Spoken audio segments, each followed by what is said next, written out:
What's up, gentlemen? This is Rising Phoenix Podcast, a podcast about how to rise up after your divorce. I'm your host, divorce coach, Michael Rhodes. Let's get into it.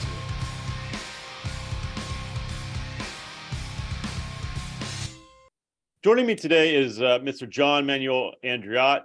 John, let's just jump right into it and tell us a little bit about yourself. Sure. Well, we connected through the blog that I write for Psychology Today on resilience. Yes. And this particular blog that I had written was on character and its connection to resilience and self-esteem. Yes. So I've been writing the blog for the last 5.5 years after I wrote a book on the subject of resilience. And it's something I've been interested in as a health and medical writer for many years. And in my own life, something I was interested in is kind of looking back to see how did I become resilient? Even as I looked back in writing Stonewall Strong, the title of the book, at the traumatic events in my life. There are plenty of those. But, I also found in my journals that there was plenty of kind of self-talk about being a survivor and about, being resilient. And in my 30s, strange as this might sound for someone in their 30s, I was living in Washington, D.C., where I lived for many years and built my career as a journalist. But, I was dealing with the AIDS epidemic, and it was killing a lot of people I knew. And cancer was the other thing, killing other very close people to me.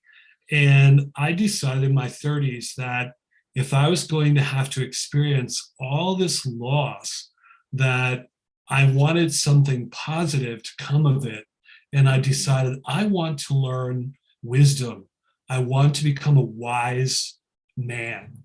That's not something someone in their 30s typically thinks about, but I did. And now I'm in my mid 60s.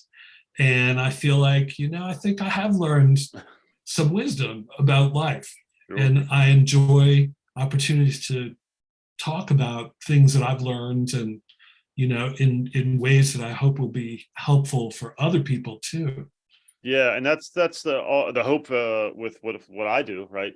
Bringing in guys like yourself or anybody that has any kind of wisdom or knowledge around mental health, around divorce, obviously. And when I saw your blog post, and I want to get the title right in case anyone wants to look it up, character, resilience, and self-esteem go hand in hand.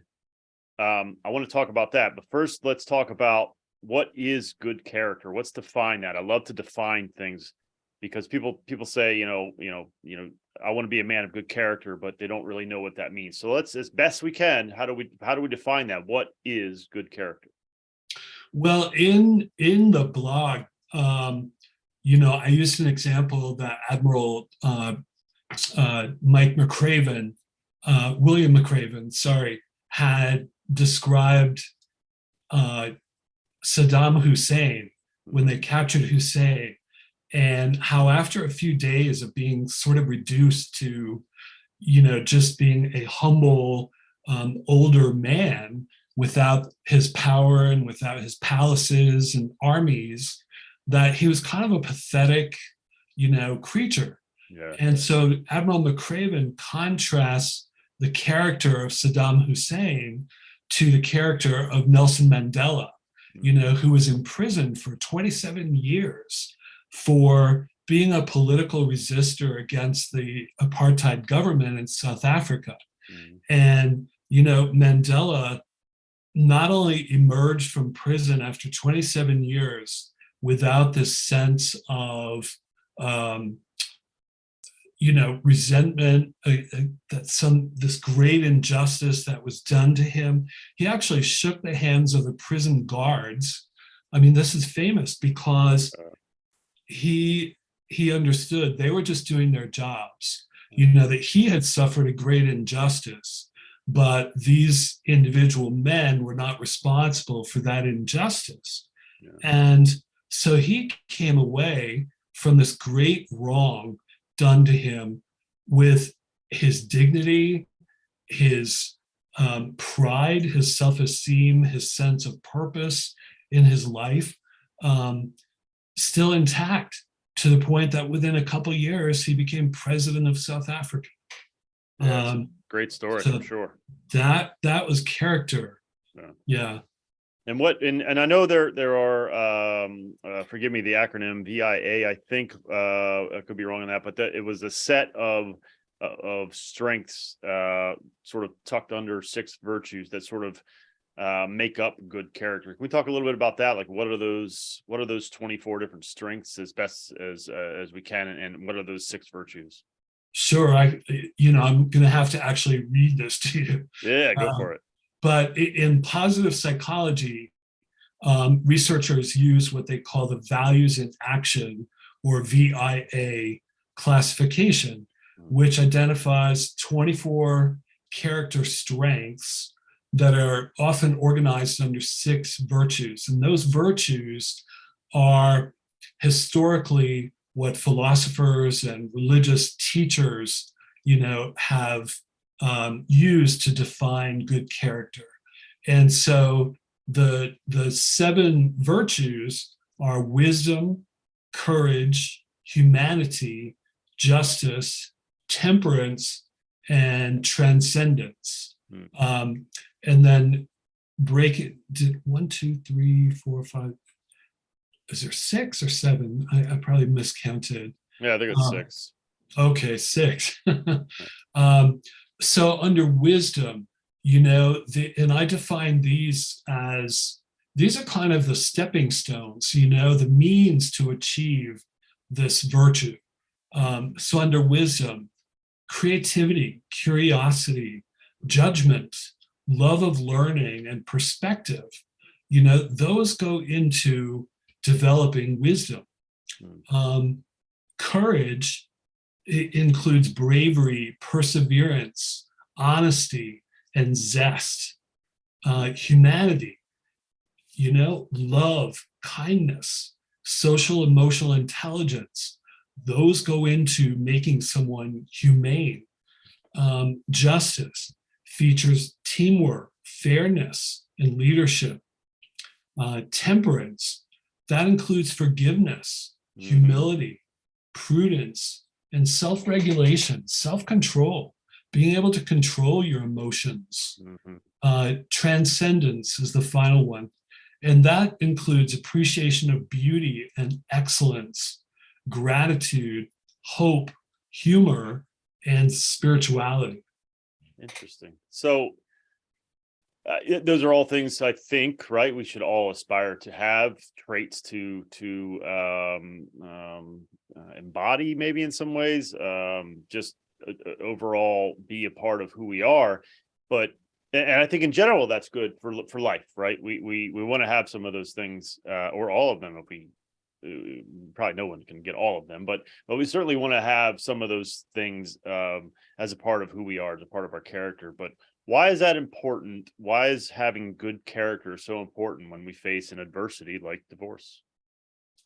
Well, part of character, a big part of what character is how we present ourselves, to the world, how what we say and how we act comports with, or doesn't, what we profess to believe. Our values, our sense of morals, of justice, of what is right, what is fair. My last blog for Psychology Today was looking at the Stoicism of Marcus Aurelius, the Roman emperor, and how Stoicism, as Marcus Aurelius practiced it, has a lot in common with cognitive behavioral therapy in the world of psychology, which is, so much of it is about how you frame the circumstances, the story you tell yourself about what something means. Yeah. So that, for example, in Marcus Aurelius's Stoicism, being stoic wasn't about suppressing your human emotions. It wasn't about not crying at your mother's funeral, you know. That was very much part of being human.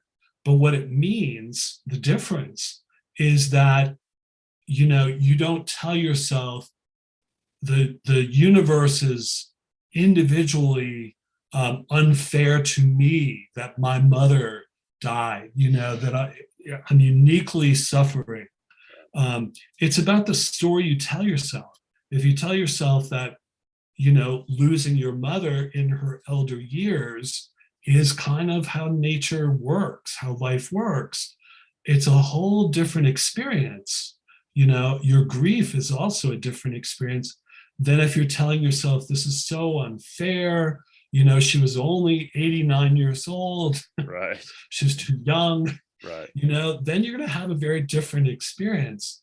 So in terms of character and coming to, a terrible situation like a divorce, it has a lot to do with what kind of man do you want to be?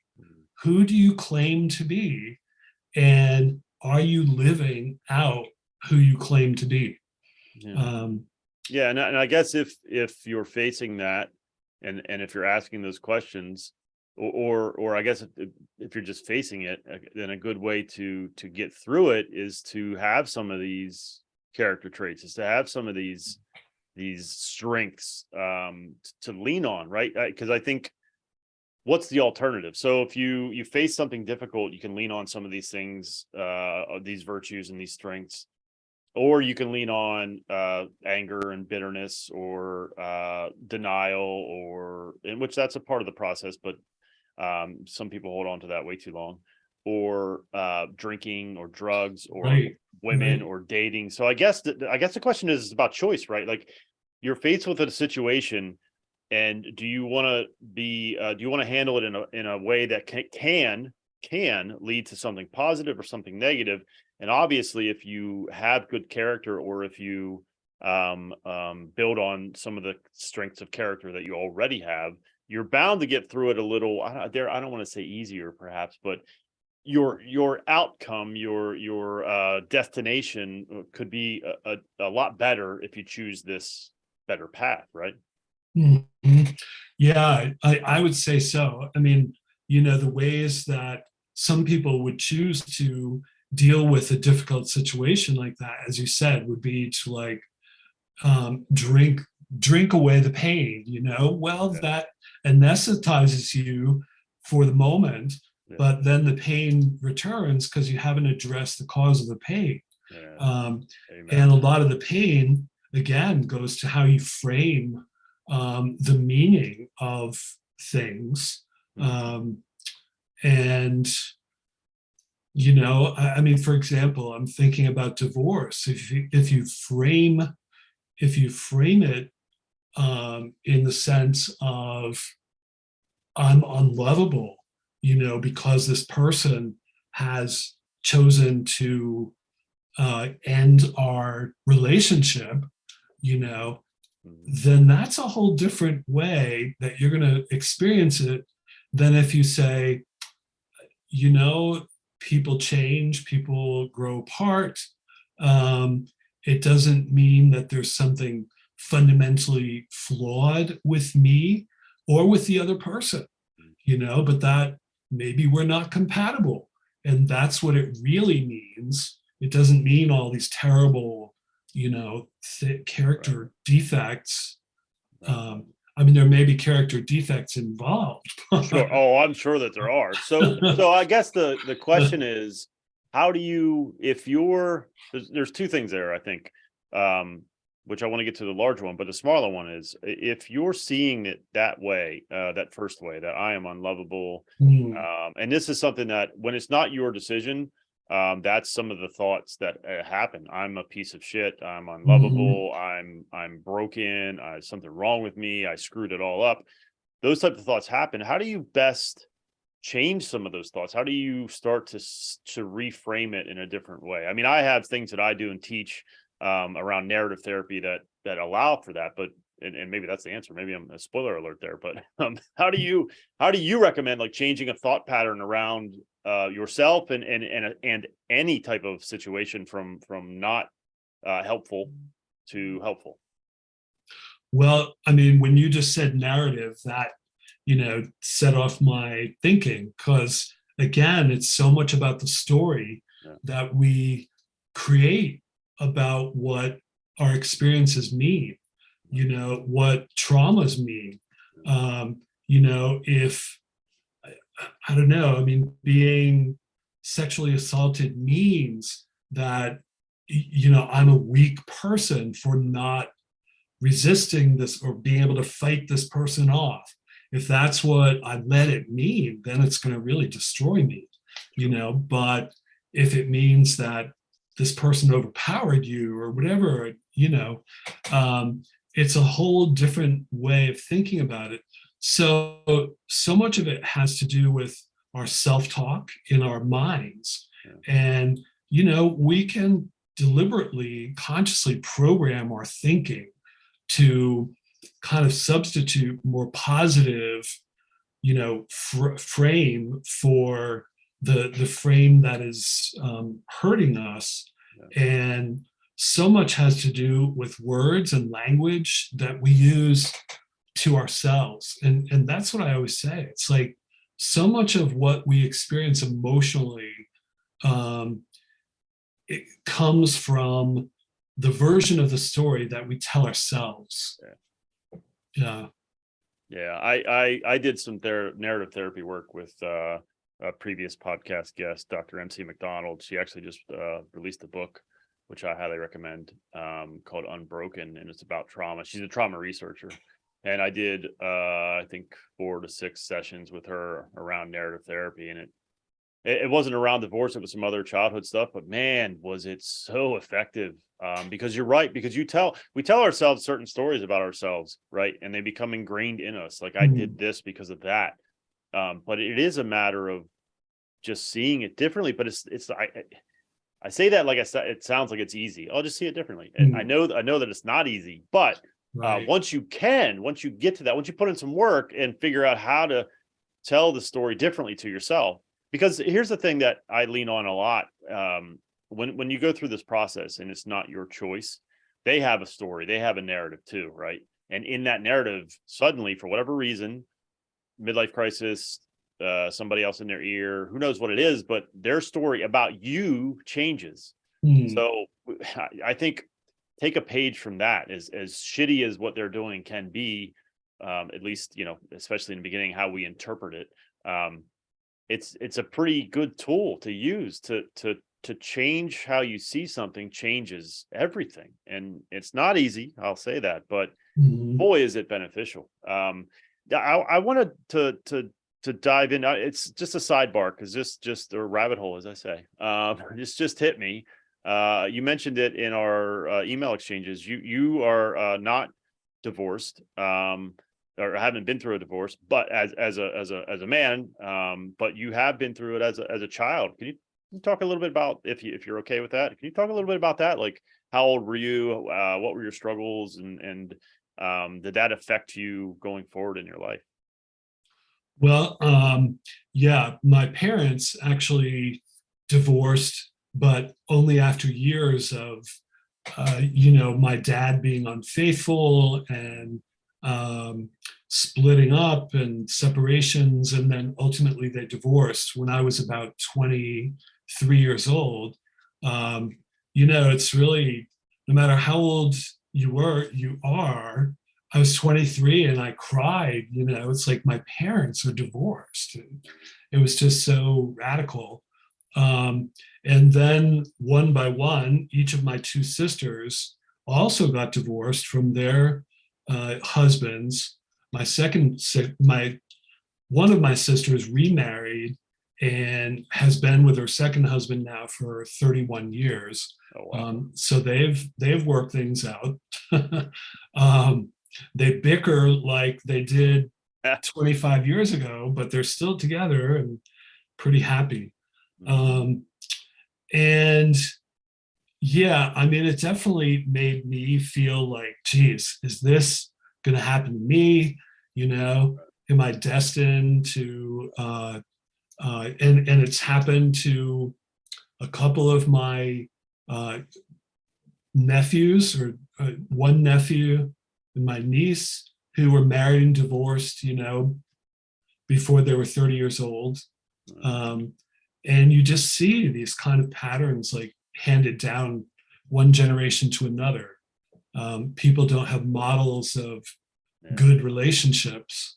Yeah. Um, Yeah. That's one of the things that kind of scares me when I think about it is like, I have two daughters, and I sure as hell hope they don't experience a divorce. But I worry that they will because they have it in childhood, and so do they. And I interviewed someone a long time ago, very early on in the podcast, episode 12, if I remember correctly, and he runs a ministry that deals with helping children of divorce, and he was a child of divorce. That's what he said. We don't have a good roadmap. We don't have a good template for what a good relationship looks like, and that's just, oh man, it's heartbreaking, and I don't think, could be wrong here, but I don't think people realize, or maybe they're just in denial, the damage that this stuff can do to those on the periphery, or the shrapnel that can come from this devastating event. Did you have any animosity towards your parents, towards either one? You mentioned your father was kind of unfaithful. Did you have any issues between you and him, or maybe even you and your mom, that because of the divorce and stuff that you had to work out eventually, or did you just kind of deal with it and move on? well, with my dad, um, he was always kind of the bad guy because he was the alcoholic, you Mm, know, who drank too much, who couldn't hold on to a job, and so he was a great guy when he was sober. He was really fun and funny. Um, you know, he's Greek. He just had a great spirit, loved music, was very into music. But when he drank, it was like, you know, his demons mm. came out and he could become very angry and violent. Oh, wow. Um, and so, I mean, that's what I grew up with. And where everything that went wrong in the family, you know, was kind of blamed on dad. And a lot of it did have to do with, but, you know, it took me many years in therapy and Al-Anon to kind of realize that mom also, you know, was Mm, quite an enabler of dad's behavior. mm, And so it took me a lot of years and a lot of maturity to really sort of understand both my parents, each of my parents, and kind of what they dealt with growing up, and you know the shame that mom dealt with growing up in this really poor family. That, you know, growing up in Connecticut mm. in the 30s, 40s, they didn't have running water, they didn't have electricity, they didn't have an in-house bathroom. So, you know, when I asked mom, well, what did you tell your friends, you know, when they came to the house? And she said, I never invited my friends to the house. And I was like, oh, okay, I get it. There's shame going way back.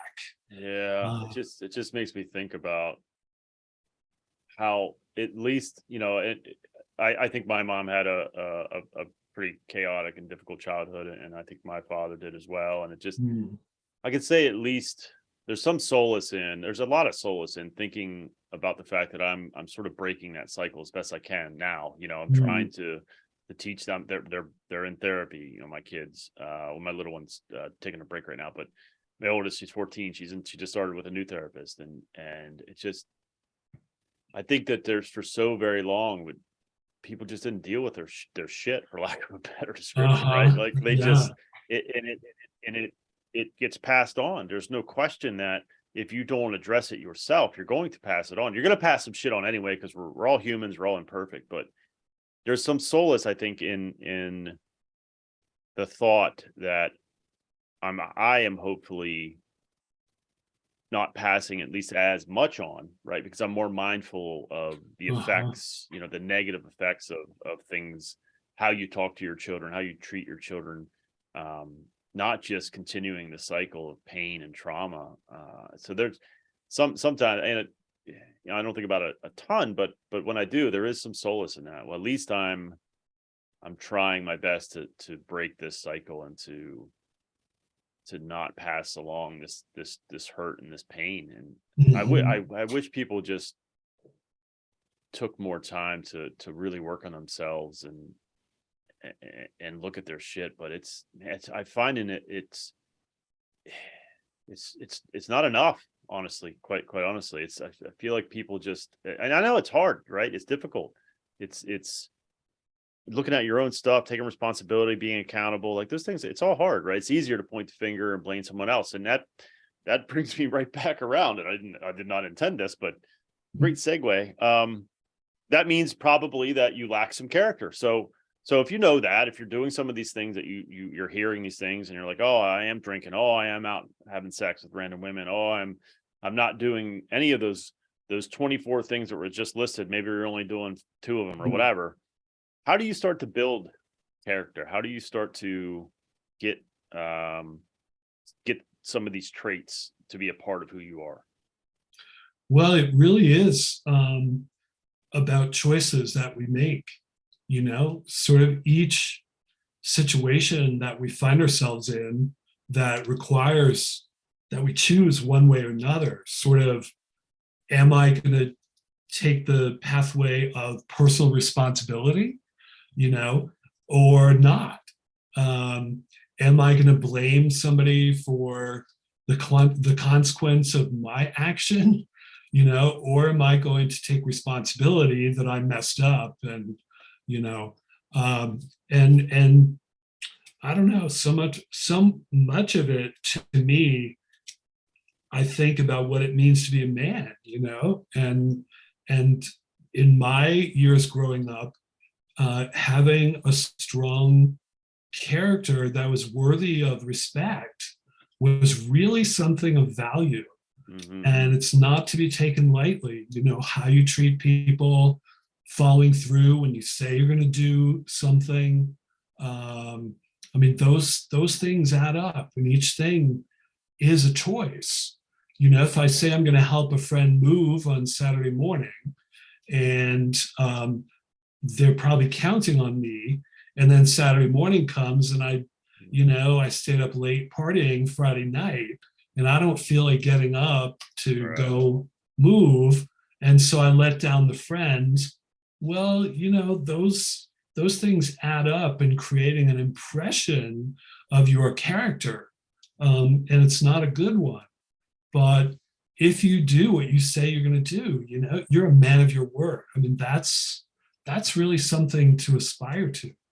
And you mentioned, yeah, I agree. First of all, I think it's about choices. I think it's about being mindful, because then you can pay attention to your choices. But what you mentioned in the title of the blog, and you mentioned it a little bit in the blog about self-esteem, and it all goes sort of hand in hand. Can we talk about that a little bit? Because I agree. I think for me, the best way to increase your self-esteem is to do some shit, to get some shit done, right? Some obviously it could be positive, but just anything like, even finishing a book that you said you were going to finish. Again, but like you're sort of talking Mm. about, commitments or sticking to your word. But what are some of the things that how does this all tie together? How does self-esteem and character and resilience, how does it all tie together? And how do you think you raise self-esteem? What's the best way?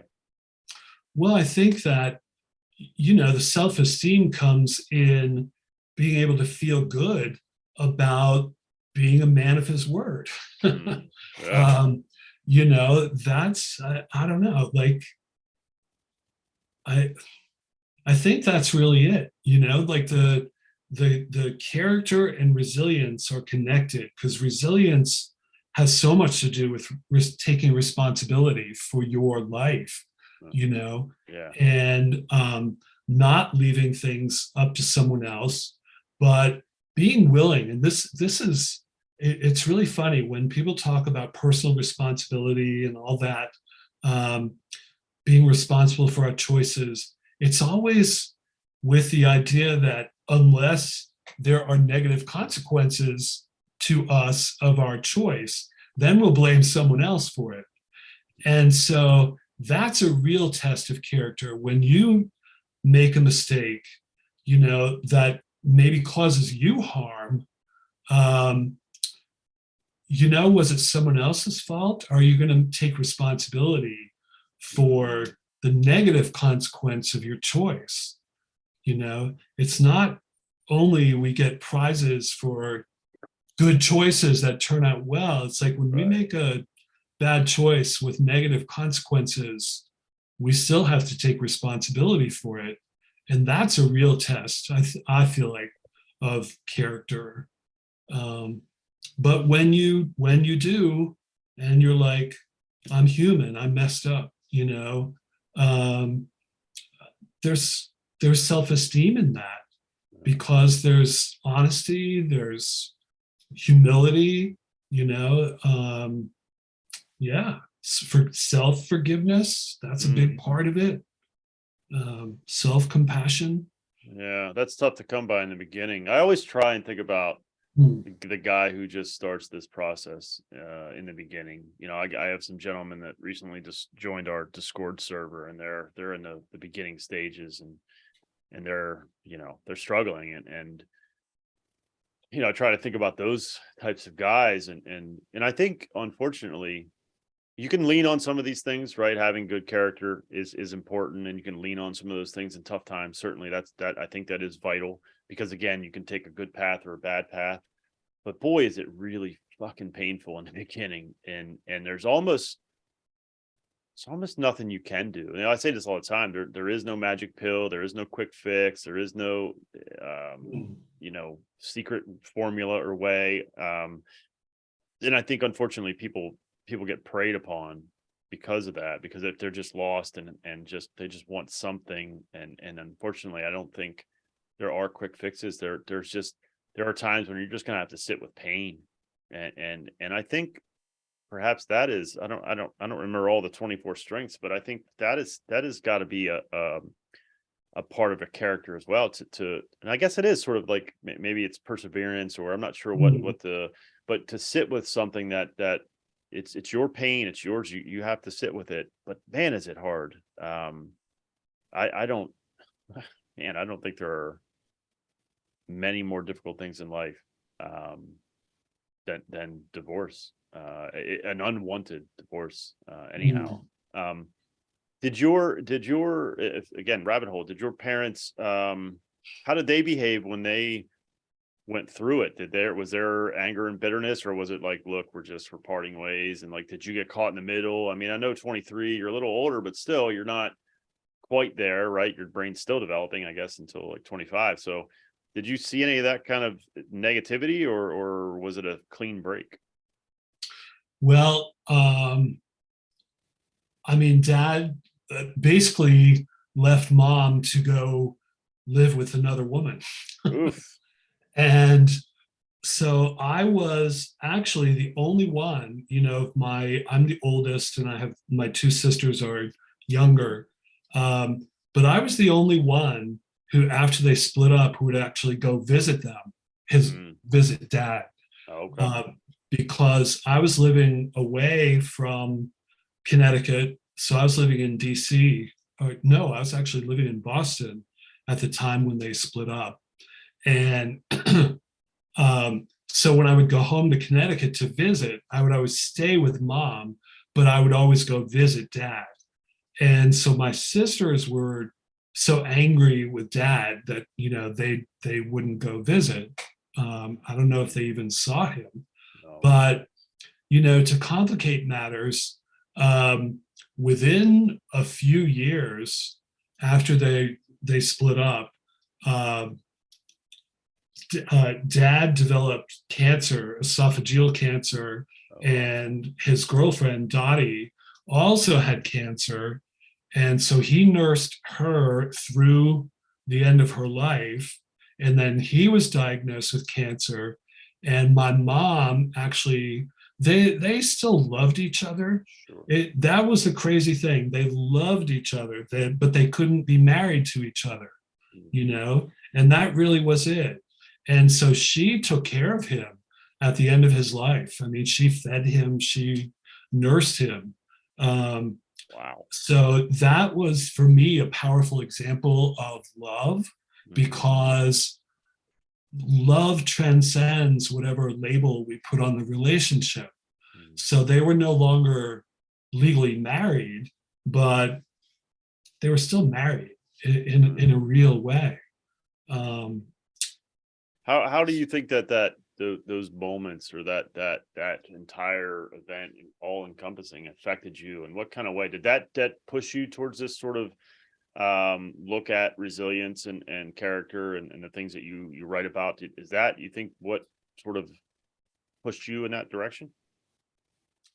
um, I guess in a sense, just in the sense that um, something one of the big takeaways for me over the years, thinking about my parents' relationship and, you know, breaking up and all this, was that people are really complex. And, That's you true. know, and I really try to rein in my own tendency to judge people, um, and just to have an extra dose of compassion, because you never know the full story, Yeah. you know. And so if you just looked at the surface of my parents' relationship, it was terrible. I mean, but yet there was this profound love between them, that they couldn't stay away from each other, in a way. Um, and so I don't know. I kind of looked at that as, it certainly provided a model for me, at another time in my life, when I was basically helping take care of somebody who was dying, who was an ex of mine. Oh wow. Um, and How and in I the thought a lot of my parents in that situation. I was gonna ask, how in the world did you do that? But I guess you had a template, right? We talked about templates earlier. I guess you had that sort of example, that template, that model. Boy, I mean, talk about character, my friend. That speaks pretty freaking highly of your character. Lesser folks obviously would have walked away. Do you think that was that more impactful than the divorce for you? Do you think? Um, well, I guess it probably was. It certainly drove home to me the whole idea that love transcends, definitions of a relationship. Mm. Um, so yeah, it was pretty powerful. Yeah, I can imagine. How old were you during that, if you don't mind me asking? I was like 34. Oh wow. Yeah, I was pretty young. Yeah. Hmm. Well, John, I want to thank you for doing this. This is really great. I think there are so many messages here that they pop up all the time in this podcast. Being mindful, making good Mm, choices. Um, you know, trying to pick better options for your actions, and trying to make good decisions and choices despite all the crap that is happening around you. And so this stuff just speaks to all of that, because the opportunity is there to become a better person and a better man, but you have to make good choices. You have to yeah. decide, I'm going to see it this way and go this way. And I understand how hard that is, but it's so much easier to do the opposite and make bad choices and do bad things. It's so much easier to do that. It's so much easier to go to the bar and get wasted. It's so much easier Mhm. to jump on a dating app right away. It's so much easier to just be angry and bitter at the whole entire world. So this stuff is hard. It's hard work. I say it all the time. And people say, "Well, just give it time." No, horseshit. Not time. Time and work. Time Yeah. time time Yeah. doesn't really get you anything. It gets you further away from the problem, but it skews things, because if you didn't do any work, you're going to get smacked with it again, right? Yeah. It's going to be Yeah. like, oh, I'm good. Oh no, I'm not good. Oh, I thought time was supposed to take care of this. No, time doesn't. It gets you further away, but the hits will keep on coming until you really deal with them. So this stuff sort of speaks to all of that: resilience, character, self-esteem. It's all tied together. I agree with your excellent blog. I'm going to ask you one last question, and then we'll find out where to get all your book and follow you and all that kind of good stuff. So the last question that I ask everybody is, what words of wisdom would you impart to a man who is just beginning his divorce process?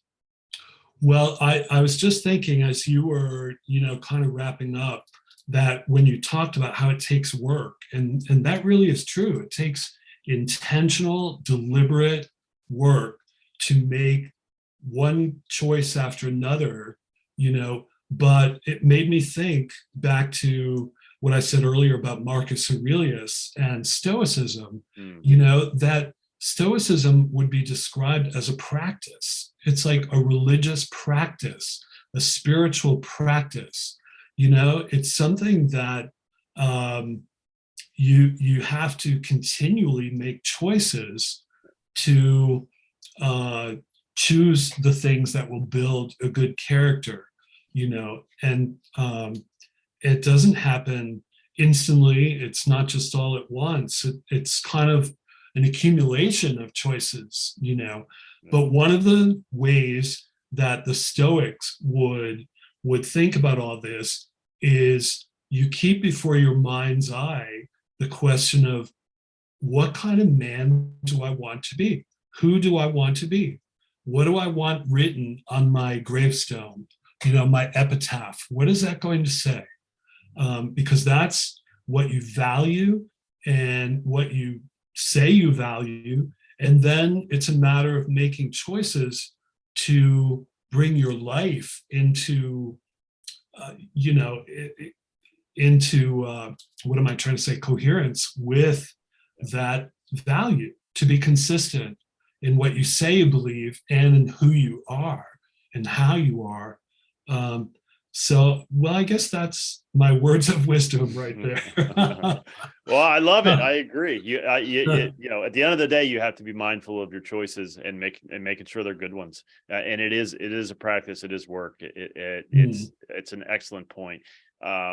So how can people find you, your book, where are you on social media, all that kind of good stuff? Let us know how to find you. Sure. I was actually, just before we jumped on here, I was working on my website, one of my websites, Hmm. stonewallstrong.com. And so that's where there are links to my Psychology Today blog and my book and the course. And I was about to start building a page for coaching Oh, because cool. I want to do some work one-on-one with some people. Awesome. So that's the best place. Awesome. Okay. Yeah. Well, I thank you so much for doing this, John. Really, it was really great. Thank you. I hope we could do it again. Yeah. Let's keep in touch. Sounds good. Thank you very much. Yep. Thank you. All right. Bye. Bye-bye. Thank you so much for watching and/or listening. Since my separation in July of 2019, I have done an incredible amount of work on myself. I've had many different therapists, life coaches, and went through different programs. I've taken all that I've learned and put it into my own program called Forged by Fire. If you are interested in having me help you navigate your divorce, please hit my website, risingphoenixdivorcecoach.com. I look forward to working with you.